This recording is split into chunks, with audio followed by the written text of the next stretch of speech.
Bismillah, walhamdulillah, wassalatu wassalamu ala rasulillah. Jazakumullah khairan kepada muhsinin yang telah memberikan sebagian hartanya kepada saudara kita yang tengah kesulitan mencari nafkah saat wabah virus corona atau COVID-19 melanda negeri kita. Alhamdulillah, distribusi tahap pertama sebanyak 1 ton beras, 100 lemping telur, 100 kg gula, dan 100 kg minyak goreng akan disumbangkan kepada saudara kita yang tengah membutuhkan. Semoga Allah membalas pahala yang banyak atas kebaikan antum membantu saudara-saudara kita yang tengah membutuhkan. Barakallahu fikum. Mari ringankan beban saudara kita di tengah wabah virus corona. Salurkan infak dan sedekah Anda untuk memenuhi kebutuhan pokok saudara kita di rekening BNI Syariah 9070111 atas nama Yayasan Media Sunnah Aceh.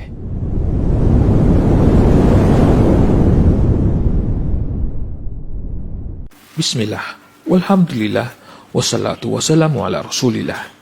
Jazakumullah khairan kepada muhsinin yang telah memberikan sebagian hartanya kepada saudara kita yang tengah kesulitan mencari nafkah saat wabah virus corona atau COVID-19 melanda negeri kita. Alhamdulillah, distribusi tahap pertama sebanyak 1 ton beras, 100 lemping telur, 100 kg gula, dan 100 kg minyak goreng akan disumbangkan kepada saudara kita yang tengah membutuhkan. Semoga Allah membalas pahala yang banyak atas kebaikan antum membantu saudara-saudara kita yang tengah membutuhkan. Barakallahu fikum. Mari ringankan beban saudara kita di tengah wabah virus corona. Salurkan infak dan sedekah Anda untuk memenuhi kebutuhan pokok saudara kita di rekening BNI Syariah 20190701111 atas nama Yayasan Media Sunnah Aceh.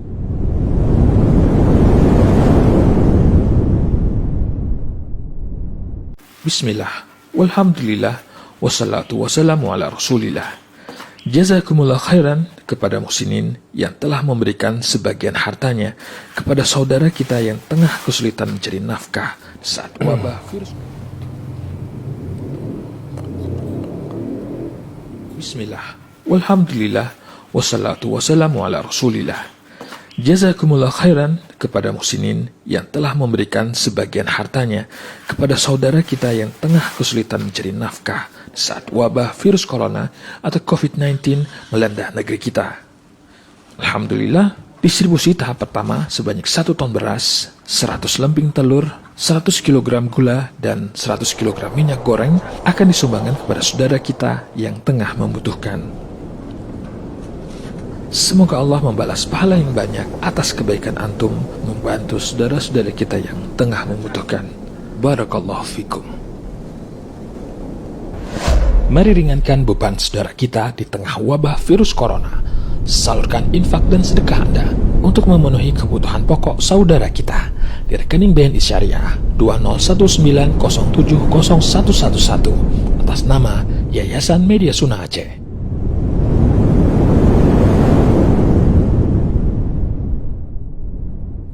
Bismillah. Bismillahirrahmanirrahim. Alhamdulillah.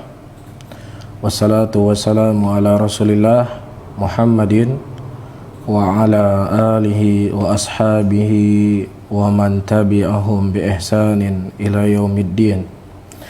Saudara-saudaraku kaum muslimin dan kaum muslimat rahimani wa rahimakumullah, kita akan melanjutkan kembali pelajaran kita silsilah aqidah asy-syafi'iyah, dan sebenarnya ini merupakan silsilah dan pembahasan kita di sebuah masjid di kota Banda Aceh. Cuma karena kondisi ya semua masjid ditutup pengajian, hingga kita lanjutkan kajian kita di kajian interaktif di malam hari ini, dan insya Allah juga di malam Ahad. Sebelum kita berbicara tentang biografi penulis kitab yang akan kita baca, Imam Humaidi rahimahullah, ada beberapa muqaddimah yang ingin saya sampaikan. Kenapa kita harus atau kenapa kita mempelajari dari akidah Syafi'iyah? Banyak fawaid dan faidah di sana. Di antaranya ketika kita mempelajari akidah Imam Syafi'i dan murid-murid Imam Syafi'i, ini sebenarnya sama saja seperti kita mempelajari semua akidah dari imam madhab yang 4. Ketika kita belajar kitab akidah Asy-Syafi'iyah, maka masuk dalamnya pembahasan dalam akidah Malikiyah dan juga akidah Hambali dan juga akidah Hanafi. Kenapa? Karena kita telah menyebutkan di kajian kita sebelumnya, ya, ketika kita membahas kitab Syarhus Sunnah lil Muzani, kita telah nukilkan ucapan al-Imam Sam'ani, ulama Syafi'iyah, dan juga dari Syekhul Islam rahimahumullah, bahwasannya seluruh para imam, ya, ahli hadis, bahkan imam yang 4, dan juga para tabi'in dan seluruh sahabat Rasulullah sallallahu alaihi wasallam, mereka memiliki akidah yang sama. Sampai-sampai Sam'ani rahimahullah, beliau menyebutkan, ya, seakan-akan ada satu orang juru bicara yang menyampaikan kesimpulan dari akidah semua imam tersebut, seakan-akan demikian.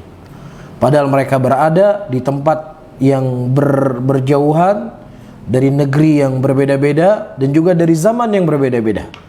Tetapi pembahasan akidah mereka tidak ada yang berbeda antara satu dengan yang lainnya. Dan alhamdulillah sudah beberapa kitab akidah yang sudah kita tamatkan, ya, Syarhus Sunnah lil Muzani. Sebelumnya kita juga sudah membaca kitab Aqidati Salafi Ashabil Hadis, dan juga beberapa akidah-akidah yang lainnya.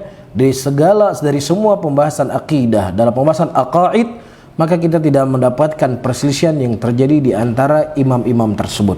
Ini alasan yang pertama.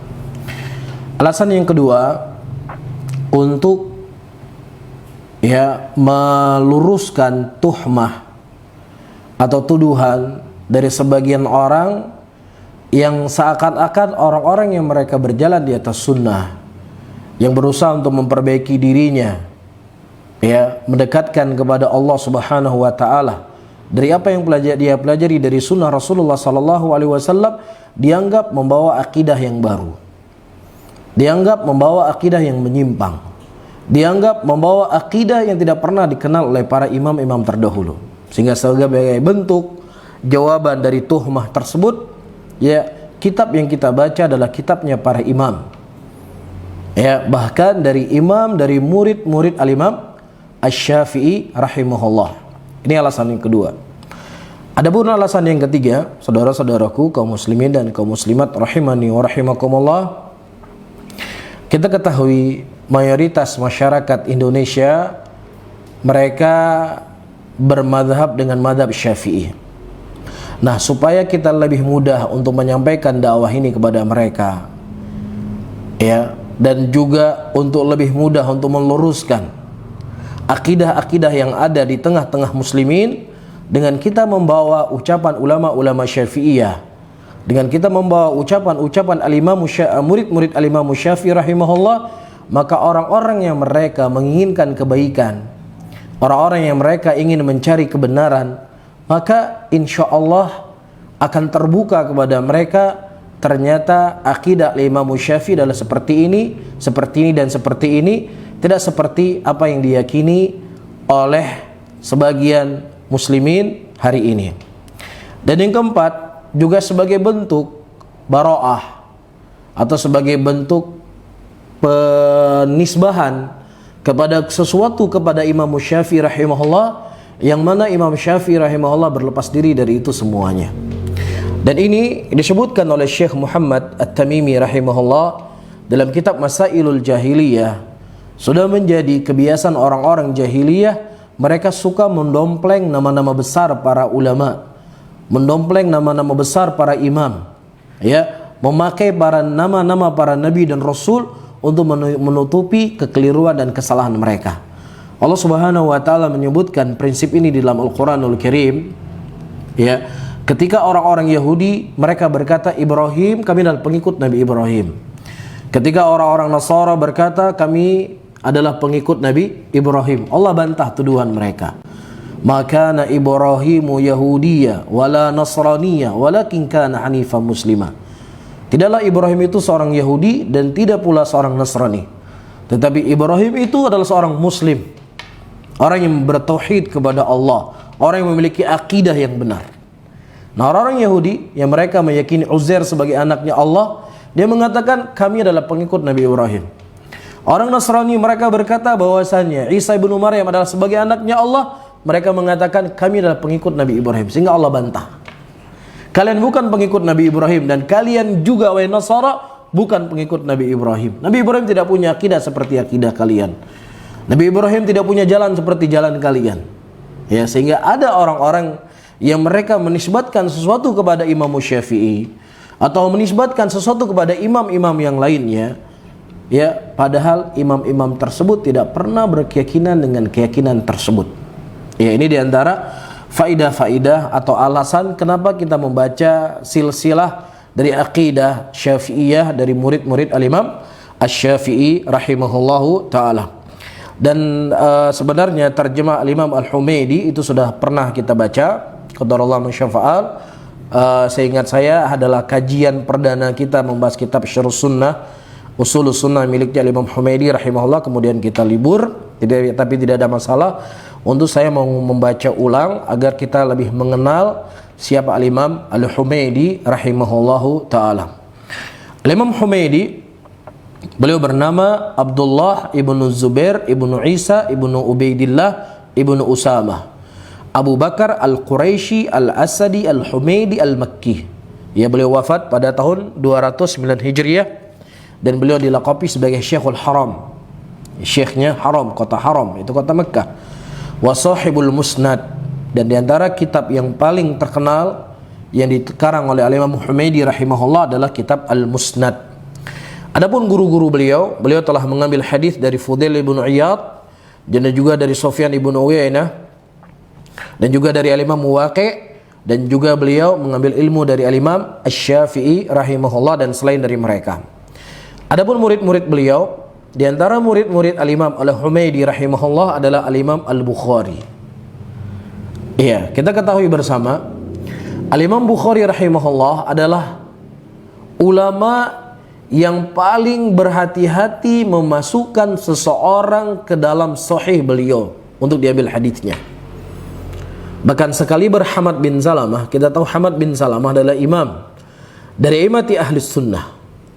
Al-Imam Bukhari tidak mengeluarkan hadis dari Hamad bin Salamah kecuali hanya 2 hadis saja dalam sahihnya. Sehingga Ibnu Hibban rahimahullah pada waktu itu mengaibkan Imam Bukhari. Kenapa boleh Imam Bukhari tidak mengeluarkan hadis dalam Sahih Bukhari dari Hamad bin Salamah? Iya, ini menunjukkan kepada kita Al-Imam Bukhari itu sangat super ketat, ya, menjadikan orang-orang yang diambil ilmu hadisnya oleh beliau rahimahullah. Dan ternyata Al-Imam Humaidi, ya, beliau pertama kali di dalam Sahih Bukhari, kalau kita membaca Sahih Bukhari, hadis yang pertama di Sahih Bukhari, innamal a'malu binniyat, maka rijalul hadis yang pertama disebutkan oleh Al-Imam Bukhari, qala Al-Bukhari rahimahullah, qala haddatsana Abdullah ibnu Zubair Al-Humaidi Al-Quraisy Al-Makki. Nah, di sana para ulama menerangkan dan menjelaskan kenapa Al-Imam Bukhari menyebutkan pertama kali di dalam Sahih Bukhari nama guru beliau Al-Humaidi ini. Ya. Nah, di antara jawaban yang dijawab oleh para ulama, karena Al-Imam Humaidi adalah Quraisy, beliau orang Quraisy, satu keturunan dengan Nabi SAW. Di dalam Sahih Bukhari penjabarannya adalah tentang hadis-hadis atau ucapan Nabi SAW. Sehingga untuk memuliakan orang-orang Quraisy, beliau memulai membuka Sahih Bukhari dengan penyebutan guru beliau yang pertama ada Al-Imam Al-Humaidi. Sehingga dengan ini juga menjadi alasan kenapa Al-Imam Bukhari rahimahullah, kalau kita membaca dalam kitab Tabaqatus Syafi'iyah, kalau kita membaca dari nama-nama para ulama dari kalangan ulama Syafi'iyah, Al-Imam Bukhari dinisbatkan bermadzhab Syafi'i. Nah, di antara alasan kenapa Al-Imam Bukhari rahimahullah beliau dikatakan bermadzhab Syafi'i, karena beliau berguru dengan Al-Imam Al-Humaidi.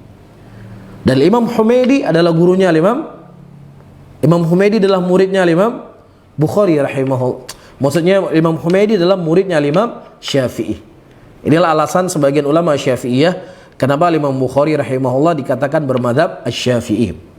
Dan juga di antara murid-murid Al-Imam Al-Humaidi adalah Az-Zuhli rahimahullah. Ya, Muhammad ibnu Yahya Az-Zuhli. Dan juga Abu Zur'ah wa Abu Hatim Az-Raziyan. Dan juga Abu Bakar Muhammad ibnu Idris Al-Makki. Dan juga selain dari mereka, dari ulama-ulama ahlul hadis yang menuntut ilmu dan belajar dan mendengar hadis dari Al-Imam Al-Humaidi. Adapun pujian ulama kepada Al-Imam Al-Humaidi disebutkan oleh Imam Ahmad, Al-Humaidi indana imamun. Al-Imam Humaidi di sisi kami, yaitu dalam pandangan Imam Ahmad, beliau imamnya Ahlus Sunnah. Dan juga disebutkan oleh Abu Hatim, athbatun nas fi Ibnu Uyainah Al-Humaidi.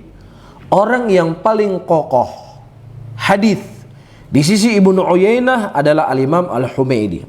Jadi kalau kita belajar ilmu hadis, terkhusus mempelajari ilmu-ilmu rijal, maka kita sering akan mendengar athbatun nas. Orang-orang yang paling kokoh hadisnya dari seorang syekh. Maka ketika terjadi perselisihan di antara ulama-ulama dari seorang syekh tersebut, maka yang diambil ucapannya adalah athbatun nasnya itu siapa? Orang yang paling kokoh periwayatannya dari syekh ini siapa? Kalau misalnya di sini Al-Imam Humaidi, beliau disebutkan oleh Abu Hatim rahimahullah adalah orang yang paling kokoh hadisnya di sisi Ibnu Uyainah. Jadi Sufyan Ibnu Uyainah. Sufyan Ibnu Uyainah banyak sekali murid-murid beliau rahimahullah. Iya. Nah, misalnya di antara murid-murid beliau ada terjadi perselisihan di dalam masalah periwayatan hadis dari gurunya Ibnu Uyainah. Si murid A berkata ya A, si murid B berkata B misalnya, si murid C berkata C. Ya, lafaz hadisnya berbeda-beda dari murid-murid tersebut dari Ibnu Uyainah rahimahullah. Maka ketika seseorang mengenal siapa athbatun nas di sisi Ibnu Uyainah, ya, ketika diketahui bahwasannya athbatun nas di sisi Ibnu Uyainah adalah Al-Imam Humaidi rahimahullah, maka ucapan Al-Imam Humaidi itu lebih diambil dari ucapan ulama-ulama yang lainnya. Karena beliau dikenal sebagai athbatun nas. Jelas ya? Itu faedah apa maksud dari athbatun nas. Kemudian disebutkan oleh Yaqub Al-Fasawi, haddatsana Humaidi wa ma laqaitu an sahlil Islam wa ahli minhu. Haddatsana telah mengkhabarkan kepada kami Humaidi, kata Yaqub, dan aku tidak pernah menjumpai seseorang yang lebih mencintai Islam dan lebih mencintai ahli Islam dibandingkan Al-Imam Al-Humaidi. Dan juga disebutkan oleh Muhammad ibnu Ishaq Al-Marwazi, sami'tu Ishaq ibnu Rahaweh. Ishaq ibnu Rahaweh Al-Hanbali adalah guru dari gurunya Al-Imam Bukhari dan juga gurunya Al-Imam Muslim rahimahullah. Ya, berarti beliau sederajat dengan Al-Imam Humaidi. Iya, kata beliau rahimahullah, a'immah fi zamanina. Beliau adalah ulama besar di zaman kami. Dan juga ya, saya ulangi kembali. Kata Ishaq bin Rahaweh, yaqul a'immatuna fi zamanina, imam-imam di zaman kami ada beberapa orang. Yang pertama Asy-Syafi'i, yang kedua Humaidi, yang ketiga Abu Ubaid. Subhanallah. Al-Imam Syafi'i rahimahullah digandengkan dengan Al-Imam Humaidi. Kekuatan keimamahan mereka, kekuatan ilmu mereka. Ini sudah cukup menunjukkan kepada kita dalamnya ilmu Al-Imam Humaidi dan lurusnya akidah beliau dan mu'taqadnya beliau. Bahkan disebutkan oleh Al-Imam Hakim, kita ketahui bahwasanya Al-Imam Hakim adalah seorang ulama dari ulama Syafi'iyah. Kata beliau rahimahullah, kana al-Bukhari idza wajada al-haditha 'inda al-Humaidi la ya'du ila ghairihi. Subhanallah. Kata Imam Hakim, Al-Imam Bukhari rahimahullah, kalau seandainya beliau mendapatkan hadis ya dari Al-Imam Humaidi, maka beliau tidak mencari jalan yang lainnya. Sudah mencukupi apa yang datang dari Al-Imam Al-Humaidi rahimahullahu taala. Itu sebagian komentar-komentar para ulama di dalam atau di pandangan mereka terhadap Al-Imam Humaidi. Ada sedikit faedah di sini yang mungkin kita mau tahu dari mana kita mendapatkan ucapan ulama-ulama di dalam memuji para imam-imam ahli hadis. Iya. Al-Imam Az-Zahabi rahimahullah, beliau menulis kitab Tahdzibut Tahdzib. Dalam sebagian tabaah itu ada 4 jilid. Judulnya Tahdzibut Tahdzib. Apa isi kitab tersebut? Isi kitab tersebut adalah menjelaskan dan menerangkan semua rawi-rawi hadis yang ada dalam kitab Kutubus Sittah. Kita ketahui bahwasanya Kutubus Sittah itu ada 6. Kutubus Sittah, kitab yang 6, kitab induk dalam Islam.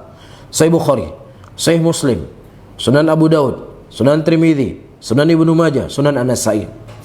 Ada 6 kitab induk dalam Islam. Nah, kalau kita membaca kitab ini, kitab Sahih Bukhari, Sahih Muslim dan seterusnya, kita akan mendapatkan sanad-sanad hadis. Misalnya Imam Bukhari berkata, qala Al-Bukhari rahimahullah, qala haddatsana Abdullah bin Zaid At-Tirmidzi. Qala haddatsana Malik An-Nafi an Ibnu Umar. Iya, kita ingin mengetahui siapa Abdullah ini, gurunya Imam Bukhari. Ya, kemudian bagaimana kita mengetahui biografinya Imam Malik? Nah, siapa Nafi ini? Ya, maka Al-Imam Az-Zahabi menulis kitab menjelaskan dan menerangkan semua rijal-rijal hadis yang ada dalam Kutubus Sittah ini. Ya, siapa gurunya, siapa muridnya, siapa ulama yang memujinya, bahkan siapa ulama yang mengkritiknya. Jelas ya? Jadi kalau antum, saya ulangi kembali, ingin mengetahui biografi dari rijalul hadis yang ada di dalam kitab Kutubus Sittah, kembali kepada kitab Tahdzibut Tahdzib. Iya, di sana kita akan mendapatkan. Nah, apa yang kita nukilkan di sini, kita semua bisa dapatkan di sana. Ya, selain kita bisa membaca kitab Syiar Alamin Nubala miliknya Imam Az-Zahabi, yang lainnya, atau juga bisa membaca Bidayah wa Nihayah, atau bisa membaca kitab Jarh wa Ta'dil miliknya Ibnu Abi Hatim rahimahullah, dan juga kitab yang paling terdekat untuk bisa kita baca Tahdzibut Tahdzib. Dan yang ajibnya, kitab yang diringkas oleh Al-Hafidz Ibnu Hajar dengan judul Taqribut Tahdzib. Apa bedanya antara kitab Tahdzibut Tahdzib dengan kitab Taqribut Tahdzib? Bedanya, ya, kitab Taqribut Tahdzib yang ditulis oleh Al-Hafidz Ibnu Hajar adalah ringkasan dari kitab Tahdzibut Tahdzib. Ya, apa isi kitabnya? Isi kitabnya sama persis seperti apa yang ada dalam kitab Tahdzibut Tahdzib. Tetapi Al-Imam Al-Hafidz Ibnu Hajar rahimahullah, di sana beliau tidak menyebutkan pujian ulama kepada rawi tersebut, dan juga kritikan ulama kepada rawi tersebut, itu semua dihapus oleh Al-Imam Al-Hafidz Ibnu Hajar. Dan juga siapa muridnya, siapa gurunya juga semua dihapus oleh beliau. Jadi beliau hanya menulis fulan bin fulan bin fulan bin fulan bin fulan bin fulan bin fulan dikeluarkan oleh Bukhari, dikeluarkan oleh Muslim, atau dikeluarkan oleh Imam Abu Daud, dan kedudukannya thiqah atau saduq. Ya, namun kitab Taqribut Tahdzib miliknya Al-Hafidz Ibnu Hajar rahimahullah itu lebih masyhur di kalangan para penuntut ilmu dibandingkan kitab asalnya Tahdzibut At-Tahdzib. Ini faedah. Ya. Kemudian disebutkan di sini di antara kitab-kitab yang ditulis oleh Al-Imam Al-Humaidi rahimahullah, kitab yang paling masyhur adalah Kitabul Musnad, dan juga kitab Rad al-Nu'man, dan kitab tafsir, ya, dan juga kitab Dalail, dan kitab yang ada di hadapan kita sekarang ini, Usulus Sunnah lil Imam Al-Humaidi rahimahullahu taala. Tapi saudara-saudaraku muslimin dan muslimat yang dimuliakan oleh Allah, tadi kita sudah membaca, ya, kedudukan Al-Imam Humaidi di kalangan para imam alil hadis. Namun bersama dengan itu, ternyata imam ini juga tidak selamat dari kritikan. Tidak selamat dari kritikan. Oleh karena itu, ada faedah penting bagi para penuntut ilmu. Disebutkan oleh sebagian para ulama, ya, dinukilkan dari Ibnu Rajab, dan juga disebutkan oleh ulama muasirin seperti Syekh Albani rahimahullah, yang mereka berkata secara makna, saya sampaikan, tidak ada satupun imam yang ada di muka bumi ini kecuali mereka dikritik oleh para ulama yang lainnya. Nah, kalau seandainya setiap ulama yang dikritik, dijarah oleh seorang alim yang lainnya diterima secara mutlak, maka tidak ada satupun orang yang bisa kita mengambil ilmu hadis darinya. Demikian disebutkan oleh para imam. Ya, Al-Imam Syafi'i ada yang dikritik. Beliau dikritik sekali, Imam Syafi'i ada yang mengkritik. Ya, Al-Imam Abu Dawud rahimahullah, sahibu kutubus sunan, penulis kitab sunan, dikatakan majhul oleh sebagian para ulama.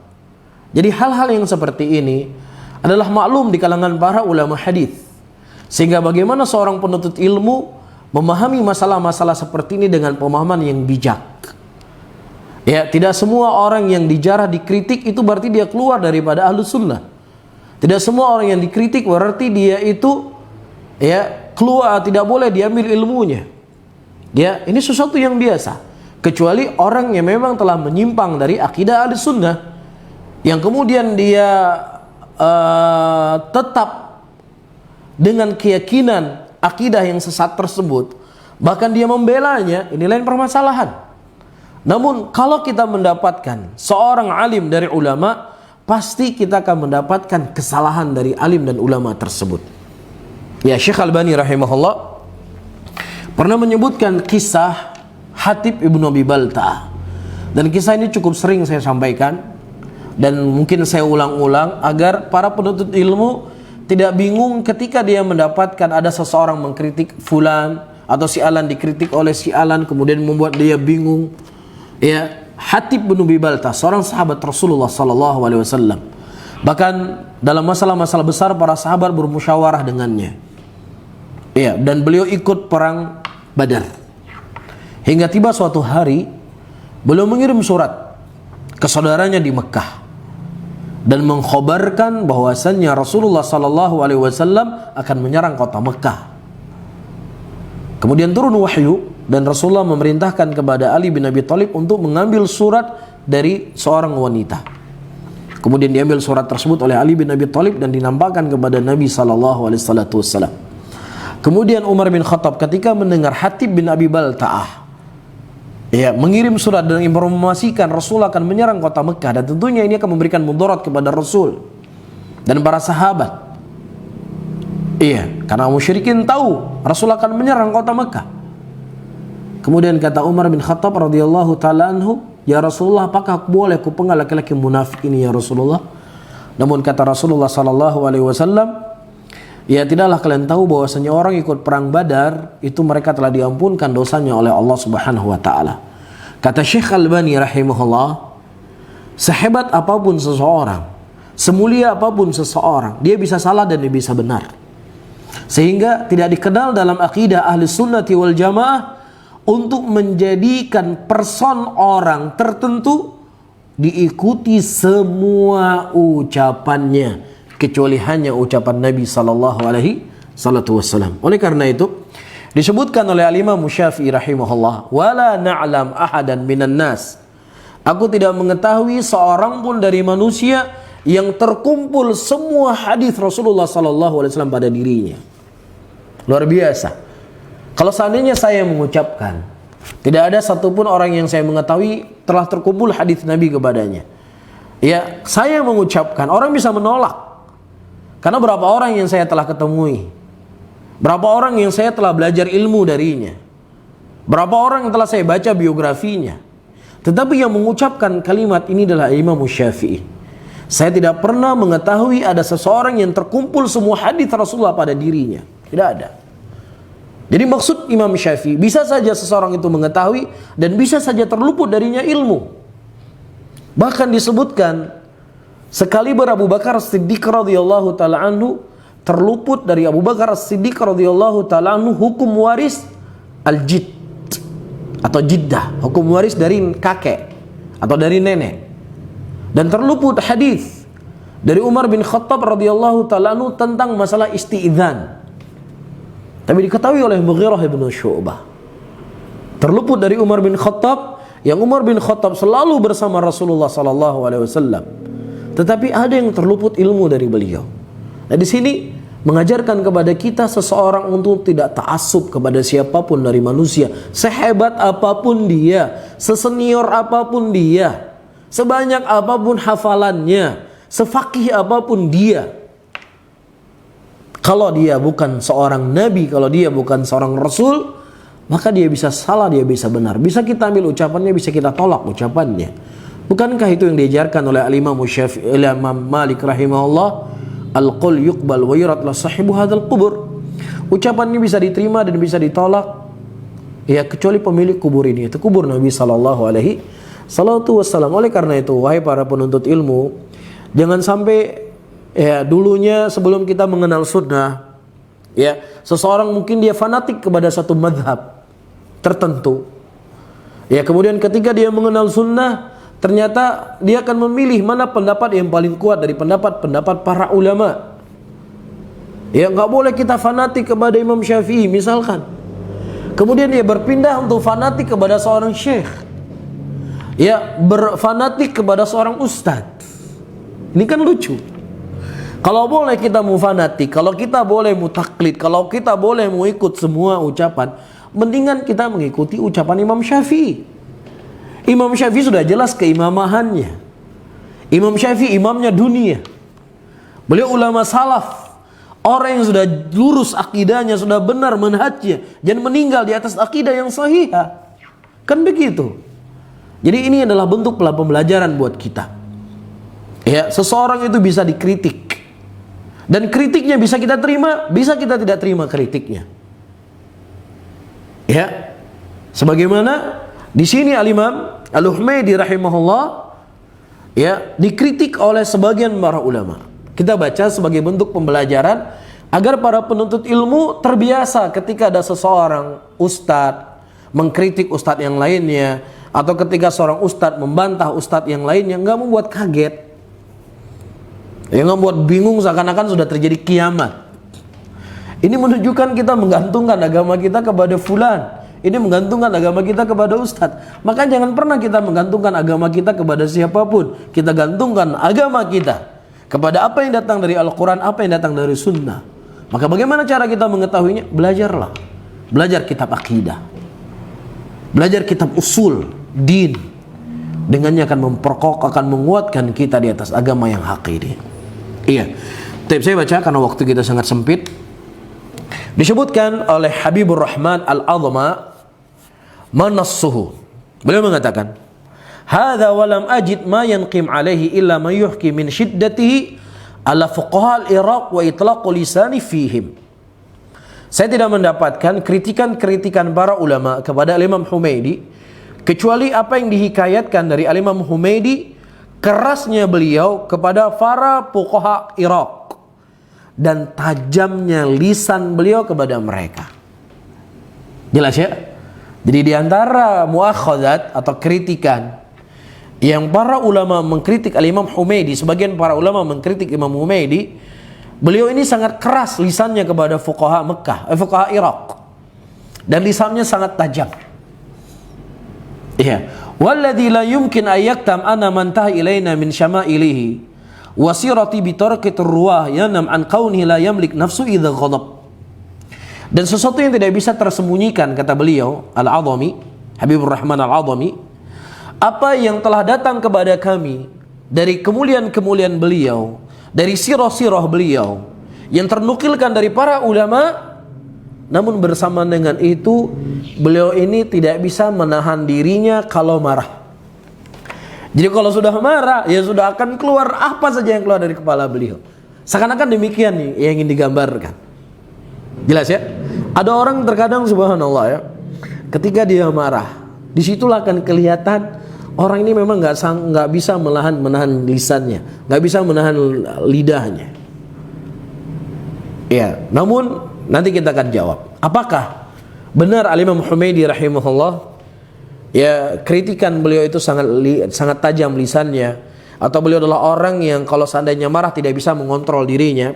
Nanti kan kita lihat, kita baca dulu kritikan para ulama kepada beliau. Wa in jabahu ahadun bima la yardahu aqda fil kalam wa afhash firad alaih. Jadi kalau ada seandainya seseorang yang beliau tidak ridho kepada orang tersebut, maka Imam Humaidi rahimahullah akan membantah dengan bantahan yang sangat pedas. Beliau akan membantah dengan bantahan yang sangat keras. Ini di antara hal dikritik. Ya, faqad dzakara Subki annahu tanazu Ibnu Abdul Hakam wal Buwaiti fi majlis Syafi'i. Disebutkan oleh Subki, sesungguhnya Imam Humaidi rahimahullah, beliau waktu itu berselisih dengan Ibnu Abdul Hakam dan Buwaiti. Buwaiti adalah seorang ulama Syafi'iyah yang kita sudah baca biografinya ketika awal kita membaca kitab Syarrus Sunnah lil Muzani. Dan para hadirin dan hadirat yang mungkin menonton acara interaktif kita di malam ini mungkin bisa menulis sedikit tentang siapa Al-Buwaiti rahimahullah. Ya, dan apa yang diperlakukan oleh pemerintah pada waktu itu kepada beliau rahimahullah. Dan ada satu kalimat yang sangat indah yang keluar dari mulut beliau rahimahullah ketika beliau di penjara. Siapa yang tahu jawabannya nanti ditulis di komentar, saya kasih hadiah nanti. Ya, saya kasih pulsa telepon nanti. Ya, voucher nanti biar tim media Sunnah Aceh yang menghubunginya kalau jawabannya benar. Iya. Nah, pada waktu itu saudara-saudaraku, Buwaiti rahimahullah dan juga Al-Imam Humaidi, ada Ibnu Abdul Hakam. Faqala Buwaiti rahimahullah, murid Imam Syafi'i, berkata, ana ahaqqu bihi minka. Saya lebih berhak kepada Imam Syafi'i dibandingkan engkau. Iya. Wa qala akhar kadzalik fajal Humaidi. Wa kana tilkal ayam bi Misr faqala qala Syafi'i. Ya, datang Humaidi rahimahullah dan pada waktu itu beliau berada di Mesir. Dan beliau disebutkan, Imam Humaidi, beliau termasuk dari murid-murid Imam Syafi'i yang berjalan ke Mesir bersama Imam Humaidi rahimahullah. Berkata Syafi'i rahimahullah, kata Imam Humaidi, "Laisa ahadun ahaqqun bi majlisi min Yusuf ibnu Yaqub al-Buwaiti, wa laisa ahadun min ashabi a'lam minhu." Tidak ada orang yang lebih berhak di majelisku, kata Imam Syafi'i, lebih daripada Yusuf ibnu Yaqub al-Buwaiti, dan tidak ada di antara muridku yang lebih alim ya dibandingkan al-Buwaiti rahimahullah. Jelas ya? Jadi Al-Imam Buwaiti rahimahullah, beliau terjadi perselisihan dengan Ibnu Abdul Hakam. Siapa orang yang paling berhak kepada Imam Syafi'i? Apakah Ibnu Abdul Hakam ataukah Buwaiti? Nah, Buwaiti mengatakan, ya, ana haqqu bihi minka, saya lebih berhak daripada engkau kepada Imam Syafi'i. Nah, kemudian Buwaiti, beliau mendengar Imam Syafi'i memuji Buwaiti rahimahullah. Kemudian kata Abdul Hakam, kadzabta, engkau dusta. Kepada siapa dia katakan dusta? Dia katakan dusta kepada Humaidi. Imam Humaidi dibilang dusta. Kemudian kata Imam Humaidi, kadzabta anta wa abuka wa ummuka. Engkau pendusta, bapakmu juga pendusta, ibumu juga pendusta. Kepada siapa beliau mengucapkan ini? Kepada Ibnu Abdul Hakam. Paham ya? Jadi Ibnu Abdul Hakam mengatakan kadzabta, engkau berdusta. Imam Humaidi membalas kadzabta anta wa abuka wa ummuka. Engkau telah berdusta, juga bapakmu juga ibumu sekalian. Kemudian dita'liq oleh orang yang mengkritik Al-Imam Humaidi, fa fi hadza ma yadulluka ala annahu kana qasil lisan afallahu anhu wa ghafaralah. Dia menunjukkan kepada engkau bahwasanya beliau ini memang sangat keras lisannya, sangat tajam lisannya, semoga Allah mengampuninya dan memaafkannya. Wallahu taala alam bisawab, karena di sini waktu sudah adzan dan juga ada beberapa kritikan-kritikan yang lainnya kepada Al-Imam Humaidi rahimahullah, dan insyaallah kita akan menjawab tuduhan-tuduhan dan kritikan-kritikan tersebut, dan kita akan letakkan pada tempat-tempatnya. Dan saya telah menyampaikan tadi kenapa saya harus membaca seperti ini, agar penuntut ilmu itu bisa lebih dewasa, agar penuntut ilmu itu mereka punya bekal dan tidak menganggap sesuatu itu seperti seakan sudah kiamat ketika terjadi kritikan antara A dengan si B. Wallahu taala alam bisawab. Mudah-mudahan yang sedikit ini masih bisa memberikan manfaat kepada saya dan juga kepada para pendengar semuanya. Dan kita masih di dalam muqaddimah, kita belum memasuk kepada inti dari kitab kita. Wallahu taala alam bisawab. Saya akhiri, Allahumma shalli ala Muhammadin wa ala alihi wa ashabihi wa man tabi'ahum bi ihsanin ila yaumiddin. Wassalamualaikum warahmatullahi wabarakatuh. Bismillah, walhamdulillah, wassalatu wassalamu ala rasulillah. Jazakumullah khairan kepada muhsinin yang telah memberikan sebagian hartanya kepada saudara kita yang tengah kesulitan mencari nafkah saat wabah virus corona atau COVID-19 melanda negeri kita. Alhamdulillah, distribusi tahap pertama sebanyak 1 ton beras, 100 lemping telur, 100 kg gula, dan 100 kg minyak goreng akan disumbangkan kepada saudara kita yang tengah membutuhkan. Semoga Allah membalas pahala yang banyak atas kebaikan antum membantu saudara-saudara kita yang tengah membutuhkan. Barakallahu fikum. Mari ringankan beban saudara kita di tengah wabah virus corona. Salurkan infak dan sedekah Anda untuk memenuhi kebutuhan pokok saudara kita di rekening BNI Syariah 2019070111 atas nama Yayasan Media Sunnah Aceh.